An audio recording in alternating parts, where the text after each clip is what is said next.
ఆరాధనా ఆరాధనా ఆరాధనా ఆరాధనా.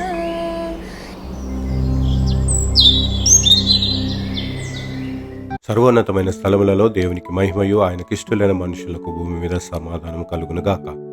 400 సంవత్సరముల యొక్క మౌనము, ఎటువంటి దర్శనము లేక, ఎటువంటి వాక్య ప్రత్యక్షత లేక, ప్రవక్తల యొక్క హెచ్చరిక మాటలు లేక, దేవుడు మౌనముగా ఉంటున్న సందర్భంలో ప్రజలందరూ కూడా కలత చెందుతూ, కష్టిస్తూ, కన్నీరు కారుస్తూ, అనేకమైన శ్రమలకు వెళ్తూ, దేవుడు ఉన్నాడా?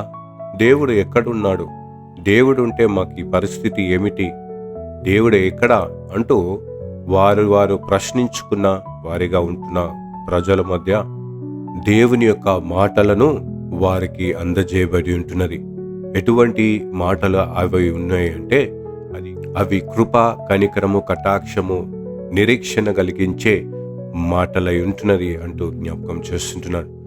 ప్రియులరా, ఈ ధ్యానంలో దేవుడు లూకాసు వార్త 1వ అధ్యాయంలో ముగ్గురుని ప్రత్యేకముగా తన రక్షణ ప్రణాళికను, సువార్తను ప్రకటించే సాధనముగా దేవుడు సిద్ధపరిచిన వారిగా ఉంటున్నారు. ఒకటి గొడ్రాలు స్త్రీని, రెండోది కన్యక స్త్రీని, మూడోది వృద్ధుడైన జకరయని.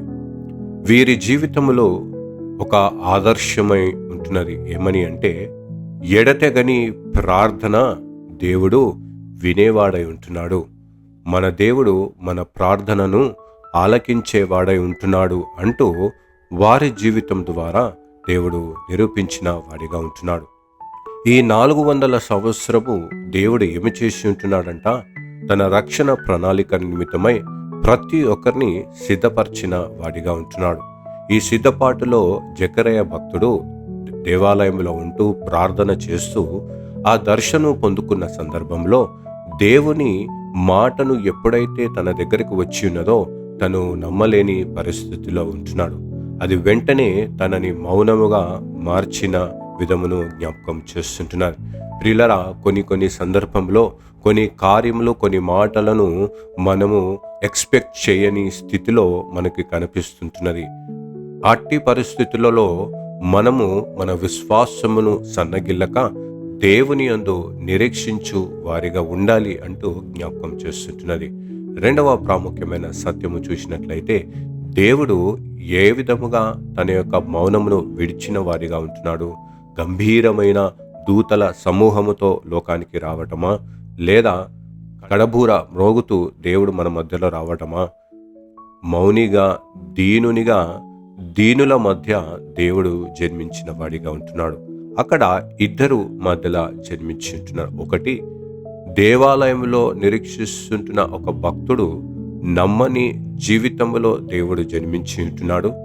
రెండోది గలిలయ ప్రాంతంలో ఉంటున్న నమ్మిన భక్తురాలి యొక్క జీవితంలో జ్ఞాపకం చేస్తున్నాడు. కాబట్టి అందును బట్టే దేవుడు తన యొక్క ప్రత్యక్షత విశ్వసించిన వారికి, విశ్వసించని వారికి మధ్యలో దేవుడు జన్మించిన వాడిగా ఉంటున్నాడు.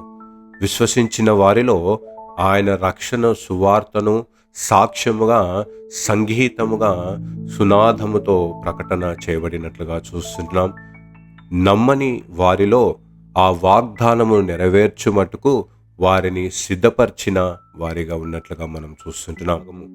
మూడవ ప్రాముఖ్యమైన సత్యము చూసినట్లయితే, ఈ విశ్వాసము ద్వారా దేవుడు మన యొక్క కన్నీటిలో, కష్టములలో, శ్రమలో, ఇబ్బందులలో దేవుడు జన్మించిన వాడిగా ఉంటున్నాడు. ఎందుకు అంటే, నిరీక్షణ లేని ఇతరుల వలె మనము జీవించకుండా నిరీక్షణకరమైన క్రీస్తు వైపు చూస్తూ ఆ క్రీస్తులో ఆ వాగ్దానమును నెరవేర్చబడి ఉన్న అనే విశ్వాసమును నమ్మేటట్టు దేవుడు మనలో జన్మించిన వాడిగా ఉంటున్నాడు.